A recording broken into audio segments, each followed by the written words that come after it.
Sometimes the most life-changing words arrive from a stranger who knows your name. Nathan Carter had spent 15 years believing every crisis could be solved with preparation, discipline, and a signature at the bottom of the right contract.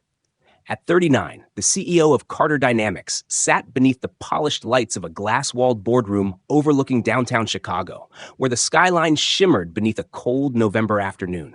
Around him, 12 executives waited for his approval on the largest acquisition in the company's history, a deal valued at nearly $2 billion. Charts glowed across the massive presentation screen. Financial projections climbed upward in reassuring shades of green, and every face in the room reflected the same expectation. Nathan simply had to say yes. His assistant quietly entered the room, careful not to interrupt the presentation, but the hesitation in her eyes caught Nathan's attention before she even spoke. She leaned close enough that only he could hear. "Mr. Carter, Mercy General Hospital is on your private line. They said it's urgent." Nathan frowned. Very few people even knew that number. Hospitals certainly weren't among them. "Tell them I'm in a meeting," he whispered without looking away from the screen. His assistant swallowed nervously. "Sir, they insisted. They said it couldn't wait." An uncomfortable silence settled over the boardroom as Nathan reached for the phone resting beside his tablet. The room expected another business call, another negotiation, another routine interruption. Instead, the calm voice on the other end carried something entirely different. "Mr. Carter?" "Speaking. This is Dr. Melissa Grant from Mercy General Hospital. I'm calling regarding Claire Bennett." Nathan's grip tightened around the receiver. It had been 8 months since he had spoken Claire's name aloud. 8 months since the divorce papers were signed. 8 months since they had walked out of the courthouse through separate doors without looking back. "What about Claire?" he asked quietly. The doctor paused, choosing her words carefully. "She was admitted early this morning with unexpected complications during labor. Before surgery, she completed her emergency contact forms." Nathan blinked. His heartbeat slowed instead of racing, as if his mind had stopped processing the sentence altogether. "I think you've reached the wrong person." "I'm afraid not, Mr. Carter." Another pause followed. "She listed you as the baby's father." Every sound inside the boardroom disappeared. The projector continued humming. Someone cleared a throat. Papers shifted across the conference table, yet Nathan heard none of it. He stared through the floor-to-ceiling windows toward the city below, while the doctor's words echoed inside his mind. "She listed you as the baby's father." It couldn't be possible. Claire was his ex-wife. Their marriage had ended months ago. Their lives had separated long before that. There had to be a mistake. "Doctor," Nathan finally said, forcing each word to remain steady, "Claire and I have been divorced for 8 months." "Yes, sir. She informed us of that." "Then you understand why what you're saying doesn't make sense." "I understand why you're surprised." Nathan stood without realizing he had moved. Every executive around the table followed him with confused expressions. "Are you certain she gave you my name?" "Yes, Mr. Carter." She was very clear. "You are the only emergency contact she provided." Nathan closed his eyes. Claire had always been fiercely independent. During their marriage, she refused favors, avoided asking anyone for help, and carried every burden as though admitting exhaustion would somehow make her weak. The idea that she had written his name, after everything that had happened between them, felt almost more impossible than the doctor's claim itself. "How is she?" he asked before he could stop himself. "She's currently in recovery. The baby arrived several weeks early and has been transferred to our neonatal intensive care unit for observation. Both are receiving excellent care." Nathan looked down at the wedding band he no longer wore. The faint pale circle still remained on his finger, barely visible unless the light caught it at exactly the right angle. He had convinced himself months ago that the mark would eventually disappear. Somehow it never had. "Mr. Carter?" the doctor asked gently. "Will you be coming?" Nathan didn't answer immediately. His mind searched desperately for logic. Dates, timelines, explanations. Any possibility other than the one standing silently in front of him. None of them settled comfortably. Finally, he opened his eyes and spoke almost in a whisper. "I'm leaving now." He ended the call and slowly placed the phone on the conference table. 12 executives watched him expectantly. The billion-dollar presentation still waited on the screen behind them. Nathan looked at the unsigned contract before quietly sliding it aside. "The meeting is over," he said. "Reschedule everything." One executive leaned forward in disbelief. "Nathan, we're minutes away from closing the biggest deal in company history." Nathan reached for his coat without looking back. His voice remained calm, but something inside it had changed forever. "Then it can wait." The November wind carried a sharp chill as Nathan's black sedan pulled beneath the emergency entrance of Mercy General Hospital. The towering glass building reflected the gray afternoon sky, its automatic doors opening and closing as doctors, nurses, and anxious families moved with quiet urgency. Nathan stepped onto the sidewalk without noticing the cold. For the first time in years, he walked into a building where no one cared about quarterly earnings, stock prices, or billion-dollar negotiations. Inside these walls, every second belonged to someone hoping for another chance. A nurse greeted him at the reception desk after confirming his name. Her expression softened with immediate recognition. "Mr. Carter, Dr. Grant is expecting you."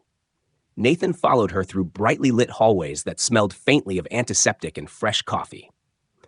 The polished floors reflected the overhead lights, while distant monitor alarms echoed softly from behind closed doors. Everything felt strangely calm, yet impossibly heavy. Dr. Melissa Grant met him outside a quiet waiting area. She appeared to be in her late 40s, composed and reassuring, the kind of physician who had learned how to deliver difficult news without adding unnecessary fear. "Thank you for coming so quickly," she said. Nathan nodded once. "How is Claire?" "She is stable. She lost a great deal of strength during delivery, but the procedure went well. She is sleeping now." Nathan released a breath he had not realized he was holding. "And the baby?"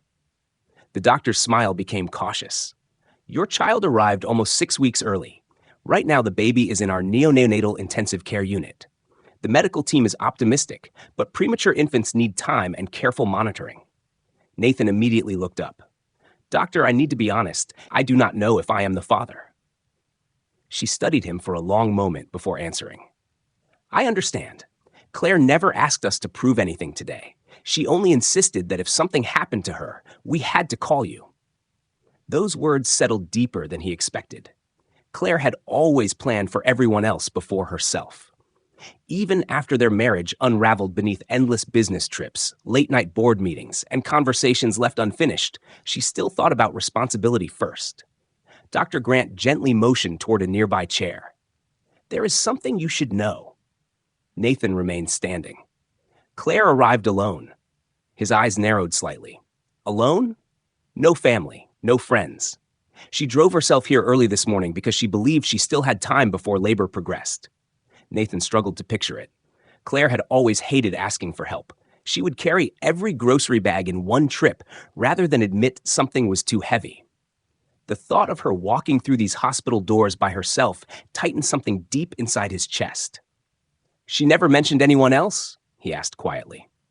Dr. Grant shook her head. "Only you." Before Nathan could respond, a tiny cry drifted faintly through the hallway from somewhere beyond the secured nursery doors. It lasted only a few seconds before fading into silence, yet it stopped him completely. He had heard countless sounds in boardrooms, factories, airports, and private jets, but none had ever made the world stand still the way that fragile little voice did. Dr. Grant noticed the change in his expression. "Would you like to see the baby?" Nathan hesitated. Every instinct told him to demand answers first, to insist on facts, dates, and certainty. Instead, he found himself asking the one question he never imagined would matter so much. "Is the baby all right now?" The doctor smiled gently. "Yes, small, fighting hard, and waiting without even knowing someone has finally come." Dr. Grant led Nathan through a secured hallway where every door required an identification badge to unlock. The sounds became softer with every step, until only the steady rhythm of medical equipment remained. Warm air filled the neonatal intensive care unit, and the lights were intentionally dim, creating a peaceful environment for the tiny patients fighting their earliest battles. Nurses moved quietly between incubators with practiced confidence, speaking in gentle voices that barely rose above a whisper. Nathan had entered countless high-security facilities during his career, but none had ever made him feel as uncertain as this room. Dr. Grant stopped beside a clear incubator surrounded by softly glowing monitors. "Here," she said. "This is the baby Claire delivered this morning." Nathan slowly stepped closer. Inside the incubator rested the smallest human being he had ever seen. The baby was wrapped in a pale blue blanket, with tiny fingers curled into a loose fist and peaceful eyes still closed in sleep. A knitted cap covered most of the baby's head, while gentle breathing rose and fell with remarkable determination. Nathan found himself holding his own breath. The world beyond the glass seemed to disappear. Every business concern, every unfinished contract, every meeting waiting on his calendar suddenly felt impossibly distant. "He weighs just under 4 pounds, Dr. Grant explained softly. "He is responding well to treatment, and that is encouraging." Nathan nodded without taking his eyes away from the child. The baby stretched one tiny hand for only a moment before settling again. It was such an ordinary movement, yet it stirred something Nathan could not explain. He remembered an old photograph tucked inside a family album at his parents' house. He had been born several weeks early himself. His mother often smiled while telling the story of how his tiny hands had constantly reached toward the sound of familiar voices. He had not thought about that memory in decades. "Would you like to know his name?" the doctor asked. Nathan looked over in surprise. "Claire named him already?" Dr. Grant smiled gently. She wanted to finish the birth certificate before surgery. Nathan felt his heartbeat quicken. "What is his name?" "Benjamin." Nathan quietly repeated it under his breath. Benjamin. Somehow hearing the name made everything feel even more real. Benjamin was no longer an idea or an impossible question. Benjamin was a little boy sleeping peacefully only inches away. Nathan rested one hand against the smooth glass of the incubator, careful not to disturb the child. At that exact moment, Benjamin slowly opened his eyes. They wandered without focus for only a second before settling in Nathan's direction. The tiny baby could not possibly understand who stood there, yet Nathan felt something inside him shift. There was no dramatic recognition, no miracle, only a quiet moment that refused to let go of him. Parents often talk to their babies. One of the nurses said with a warm smile as she adjusted a blanket, "They recognize familiar voices sooner than most people realize." Nathan almost answered that he was probably not the father. The words reached his lips but never came out. Instead, he found himself leaning slightly closer. "Hello, Benjamin," he whispered. "You have been keeping everyone worried today." The baby responded with the smallest movement of his fingers before drifting peacefully back to sleep. Nathan felt an unexpected ache settle deep inside his chest. If there had been some terrible misunderstanding, why had Claire wanted him here? Why had she faced months of pregnancy without telling him? And if Benjamin truly was his son, how many first moments had already slipped away before he had even known this little life existed? As those questions circled through his mind, the nursery doors quietly opened behind him. A nurse approached Dr. Grant and spoke in a careful voice. "Doctor, Claire Bennett is awake. She is asking if Nathan came." Nathan stood motionless for a moment after the nurse spoke, his eyes lingering on Benjamin, before he finally turned away from the incubator. Every step toward Claire's room felt heavier than the last, as though the polished hospital floor carried the weight of months he could never reclaim. Dr. Grant quietly walked beside him without speaking. She understood that some conversations required silence before words. They stopped outside a private recovery room where afternoon sunlight filtered through partially closed blinds, casting soft golden lines across the hallway. The nurse gently pushed the door open.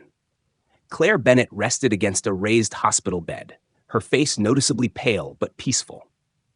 Her light brown hair had been loosely gathered away from her face, though a few strands had escaped and framed tired eyes that immediately found Nathan standing in the doorway. Neither of them spoke. 8 months of silence settled between them in a single glance.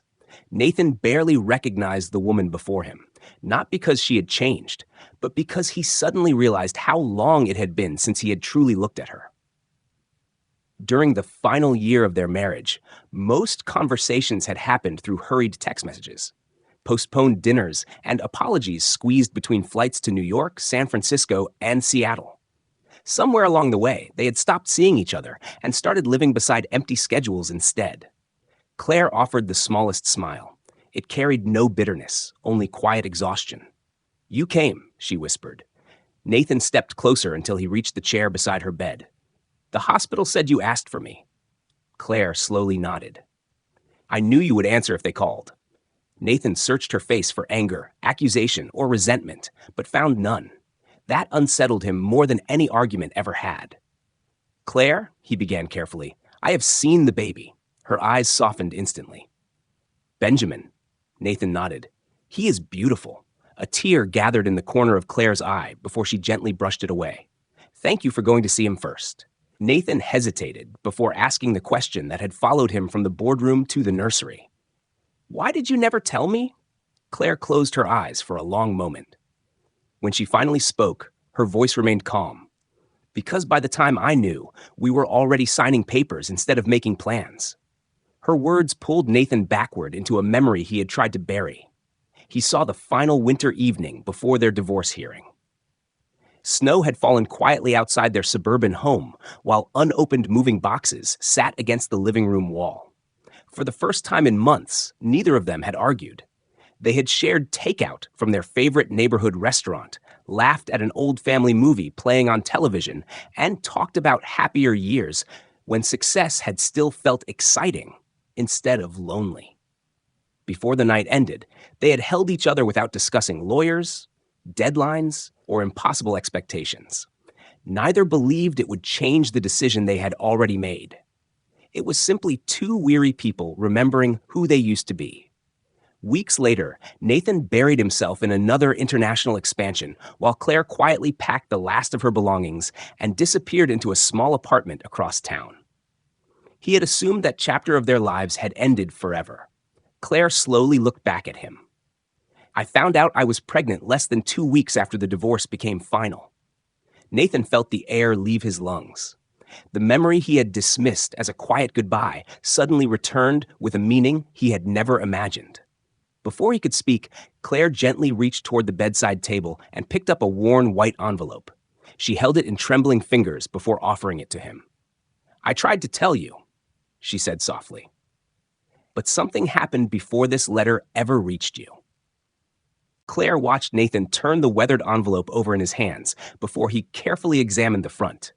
His own name was written across it in her familiar handwriting, slightly faded now after months of being carried from one apartment to another. The upper right corner still held an unused stamp. It had never entered the mail. Nathan slowly looked back at her. "You never sent it," Claire gave a weary smile. "I planned to." She took a slow breath before continuing. "The morning I bought the stamp, I also read another headline about Carter Dynamics opening 3 new offices. Every article called you the busiest executive in Chicago. Every interview showed you talking about the future." She lowered her eyes to the blanket covering her lap. "I realized I was no longer part of that future." Nathan shook his head almost immediately. "Claire, that is not true." It felt true. The room became quiet again, except for the steady rhythm of a heart monitor beside her bed. Claire looked toward the window where the pale afternoon sun had begun slipping behind distant buildings. "I spent days asking myself whether telling you would bring Benjamin into a family or into another courtroom." Nathan felt every word land heavier than the last.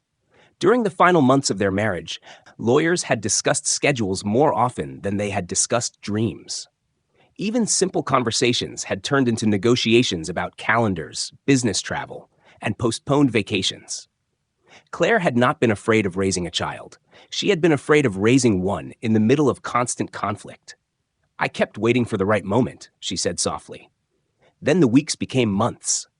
Every ultrasound reminded me that the decision became harder instead of easier. Nathan sat silently, unable to argue, because he remembered exactly who he had been during that time. He had measured success by quarterly reports and investor confidence. He had convinced himself that working harder would somehow repair everything waiting for him at home. Instead, home had quietly disappeared while he chased another promotion for a company he already owned. Claire finally looked back at him. "I never wanted Benjamin to feel like he was the reason 2 people stayed together when they were already falling apart." Nathan's voice grew almost unrecognizable. You should still have told me. Claire nodded. Maybe I should have. She paused before adding, but I also knew something about you. Nathan frowned slightly. What? If I told you while we were still hurting each other, you would have stayed because you believed it was your responsibility. Tears quietly gathered in her eyes. I did not want responsibility. I wanted love. There is a difference. Nathan lowered his head, unable to deny the truth inside her words. She understood him better than anyone else ever had. She knew he would have sacrificed everything out of duty, even while resentment quietly grew beneath the surface. Neither of them deserved that life, especially not a child. A gentle knock interrupted the silence as Dr. Grant stepped into the room carrying a thin medical folder. She smiled warmly before addressing them both. I hope I am not interrupting. Claire shook her head. No. The doctor glanced between them before speaking carefully. Mr. Carter, I know you have questions, and I also know neither of you should carry uncertainty any longer. Nathan slowly stood. Dr. Grant continued in her calm, professional voice. If both of you agree, we can arrange a DNA test immediately. The laboratory can prioritize the results because Benjamin is already receiving neonatal care. Nathan looked toward Claire. She met his eyes without hesitation and quietly nodded. Yes, she said, it is time for the truth to belong to all three of us. The next morning arrived wrapped in quiet anticipation. Thin rays of winter sunlight spilled across the hospital corridor, while nurses exchanged shifts with gentle smiles and tired eyes. Nathan had never gone home. His tailored suit was wrinkled, his tie rested inside his coat pocket, and an untouched cup of coffee had grown cold beside the waiting room window hours earlier. For the first time in years, no one from his office had managed to convince him to answer emails or join conference calls. Every notification on his phone remained unread. The only update that mattered now would not come from Wall Street. It would come from a laboratory 2 floors below. Claire rested more comfortably than the day before, though exhaustion still lingered across her face. She noticed Nathan sitting quietly near the window when she opened her eyes. He stood immediately. How are you feeling? He asked. Claire smiled faintly. Better than yesterday. She hesitated before adding, You stayed. Nathan nodded. I could not leave. Neither of them said anything else. There were no rehearsed speeches left, only waiting. Shortly after noon, Dr. Grant entered carrying another slim folder. Her calm expression revealed nothing, but the careful way she closed the door behind her made Nathan's heartbeat quicken. Claire instinctively reached for the blanket covering her lap. Dr. Grant looked at both of them before speaking. The laboratory completed the expedited DNA analysis. The room became perfectly still. Nathan realized he had stopped breathing. The doctor opened the folder and gently placed a single page on the bedside table.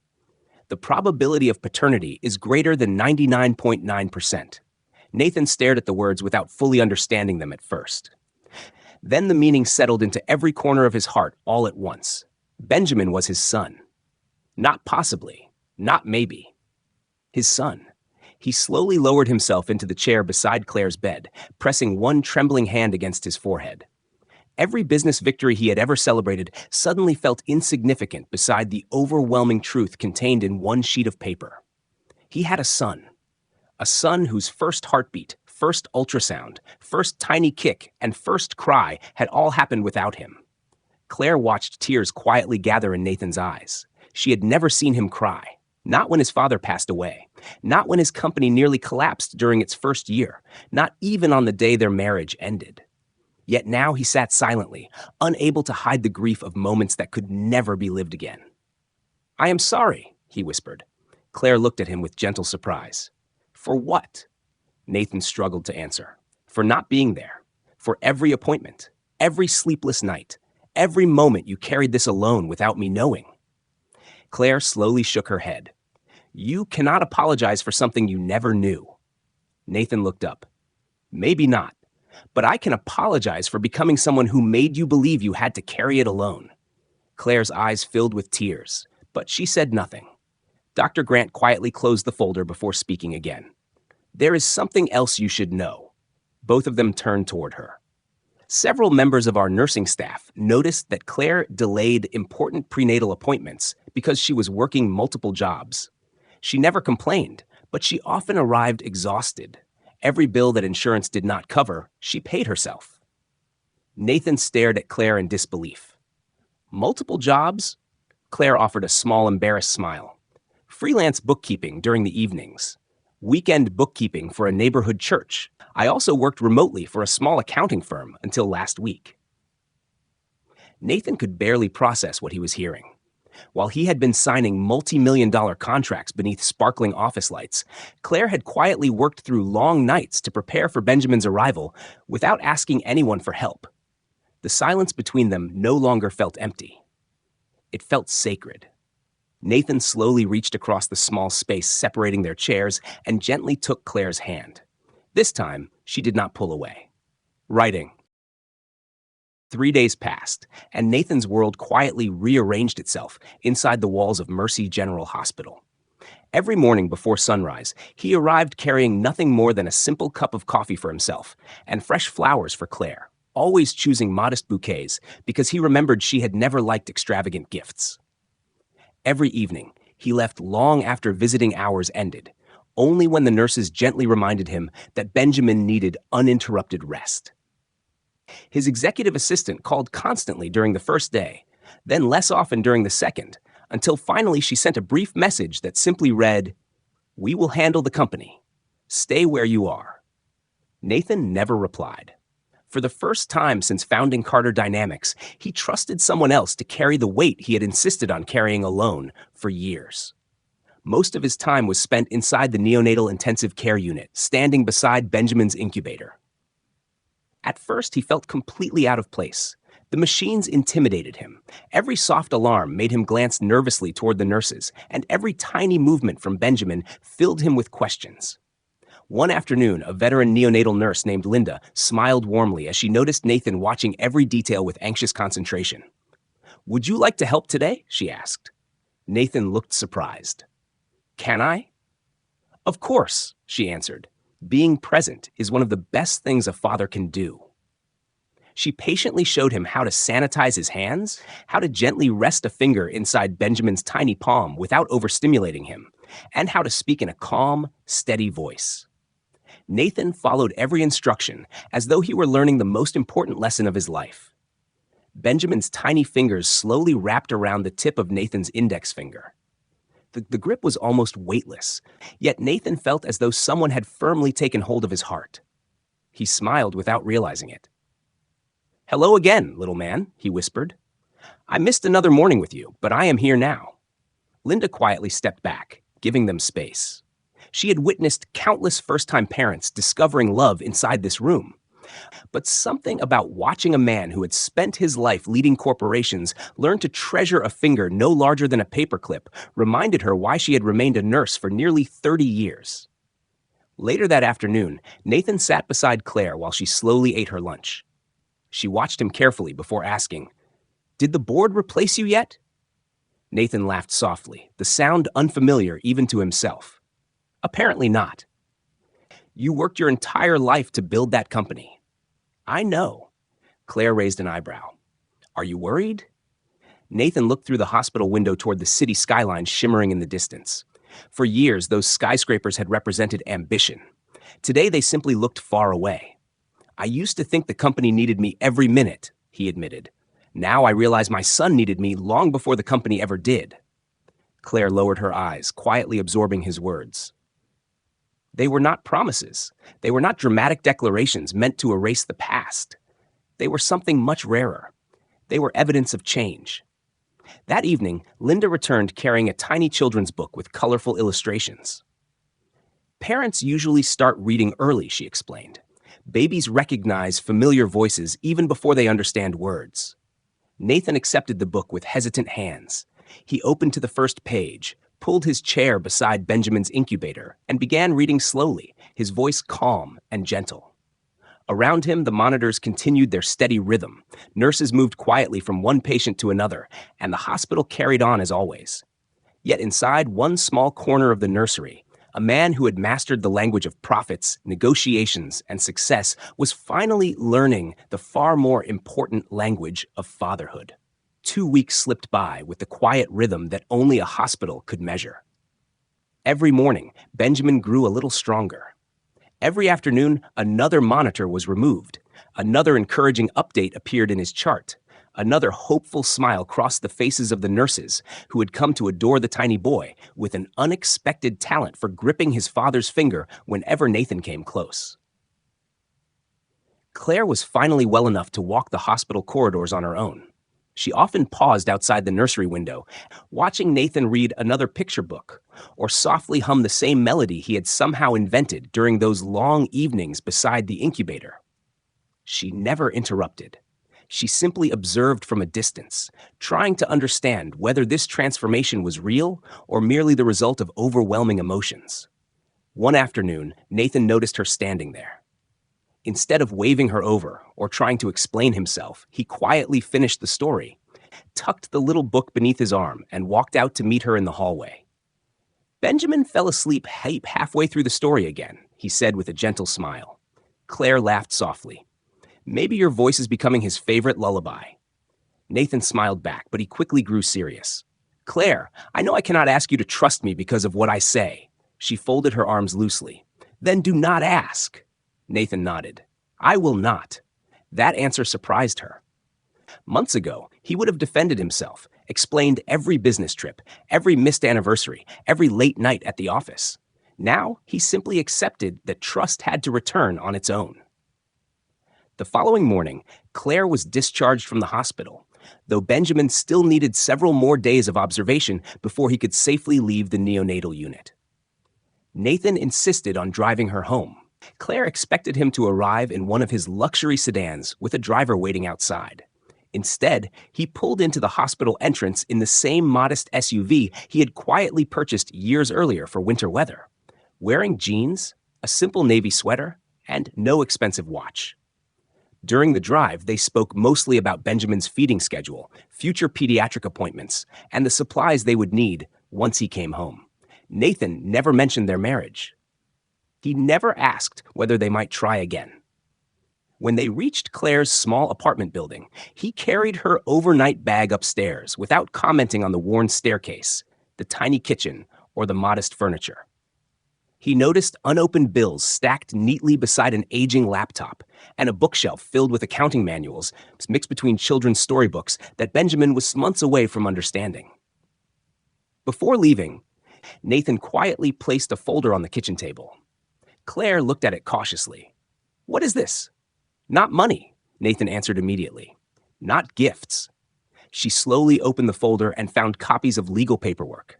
Nathan had established an education savings account for Benjamin, updated his personal estate plan to recognize his son, and created guardianship documents that protected Benjamin's future without placing any pressure on Claire. Every page had already been signed except those requiring her approval. Claire looked up in silence. Nathan met her eyes calmly. These papers do not ask anything from you. They only promise something to him. Tears quietly filled Claire's eyes as she realized there was not a single page concerning reconciliation, shared property, or second chances. Every document focused entirely on Benjamin's security. Nathan walked toward the apartment door before turning back one last time. I will be at the hospital tomorrow morning when Benjamin wakes up, he said gently. Whether you meet me there or not is completely your choice. After he left, Claire remained standing in the quiet apartment, her eyes resting on the folder before drifting toward the window. Down on the sidewalk, Nathan climbed into his SUV and drove away without looking back, leaving behind something far more convincing than another apology. He had finally learned that love could not be demanded, negotiated, or rushed. It could only be proven one faithful day at a time.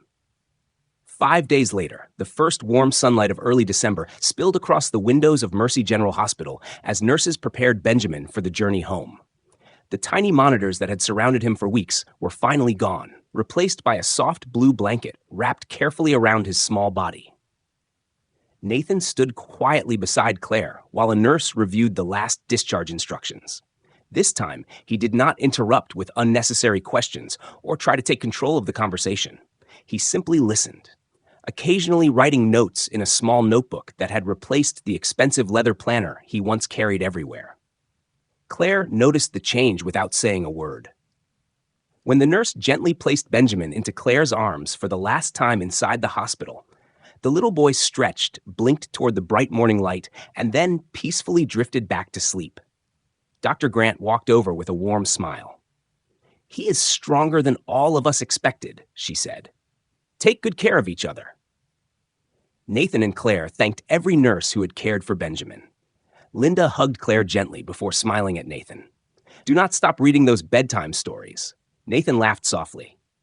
"I do not plan to." Outside the hospital, the cold Chicago air felt different somehow. The city still buzzed with traffic, distant train whistles, and hurried footsteps, but for Nathan, everything moved at a slower pace. He carefully secured Benjamin into the infant car seat before stepping back so Claire could check every buckle herself. He had learned that helping sometimes meant giving someone space instead of taking over. During the drive, neither of them felt the need to fill every silence. Benjamin slept peacefully between them, while soft holiday music played quietly through the speakers. Instead of turning toward Claire's apartment building, Nathan followed the familiar road along Lake Michigan before pulling into a quiet neighborhood lined with maple trees whose branches stood bare against the pale winter sky. Claire looked at him with gentle confusion. "This is not my apartment." Nathan nodded. "I know." He stepped out, opened her door, and helped carry Benjamin's car seat along a short stone walkway leading to a modest white house with a small front porch and a single porch light glowing warmly even in daylight. It was elegant without being extravagant, welcoming rather than impressive. Nathan reached into his coat pocket and held out one simple key. "I am not asking you to move in," he said quietly. "I bought this house after I learned about Benjamin. It is in both your names. Mine is nowhere on the deed." Claire looked at him in complete surprise. Nathan continued before she could speak. "If you choose to live here, it belongs to you and Benjamin. If you decide never to walk through this front door again, I will respect that completely. I only wanted my son to have a safe place to grow up." Claire's eyes slowly filled with tears as she realized there were no conditions attached, no hidden expectations, and no promises being demanded in return. Nathan gently placed the key in her hand. "I spent years believing love meant providing everything money could buy," he said softly. "Benjamin taught me that sometimes the greatest gift is simply making someone feel safe." Claire looked down at the sleeping baby before lifting her eyes back to Nathan. Without saying a word, she stepped closer and rested one hand gently against his. It was not a dramatic reunion. It was something quieter and far more meaningful. It was trust taking its very first breath again. Together they walked toward the front door, Benjamin sleeping peacefully between them as winter sunlight settled across the porch. Behind them stood the city where Nathan had built his fortune. Ahead of them waited a home where he hoped to build something infinitely more valuable. Because in the end, the most important family is not the one that begins with perfect timing. It is the one that chooses, day after day, to love with patience, humility, and hope.